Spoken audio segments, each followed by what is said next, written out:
భారతీయ మరియు శ్రీలంక ఏ జట్ల మధ్య జరిగిన ఉత్కంఠభరితమైన క్రికెట్ మ్యాచ్లో జరిగిన గొడవ గురించి మాట్లాడుకుందాం.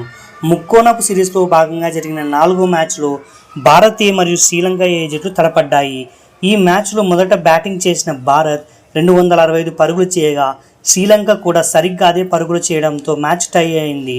వెలుతురు తక్కువగా ఉండడంతో సూపర్ ఓవర్ ఆడించాలా వద్దా అనే సందిగ్ధంలో తిలక్ వర్మ పట్టుబడి మరీ ఎంపైర్లతో గొడవ చేసి సూపర్ ఓవర్ జరిగేలా చూశాడు. అయితే ఈ సూపర్ ఓవర్లో భారత్ ఓటమి పాలయ్యింది. మ్యాచ్ ముగిసి భారత బ్యాటర్లు పెవిలియన్కు వెళ్తున్న సమయంలో శ్రీలంక బౌలర్లు మరియు ఆటగాళ్లు భారత ఓపెనర్లను ఉద్దేశించి ఎగతాళి చేస్తూ మాట్లాడారు. దీనితో ఆగ్రహానికి లోనైన వైభవ్ సూర్యవంశీ శ్రీలంక ఆటగాళ్లతో వాగ్వాదానికి దిగాడు. ఈ గొడవ ముదిరి వైభవ్ ఒక శ్రీలంక ప్లేయర్ ఛాతీపై చేయి పెట్టి నెట్టేశాడు. శ్రీలంక వికెట్ కీపర్ జోక్యం చేసుకోవడంతో ఈ వివాదం సద్దుమణిగింది. మ్యాచ్ అనంతరం ఈ గొడవపై స్పందిస్తూ తాను కావాలని గొడవ పడలేదని వైభవ్ స్పష్టం చేశాడు.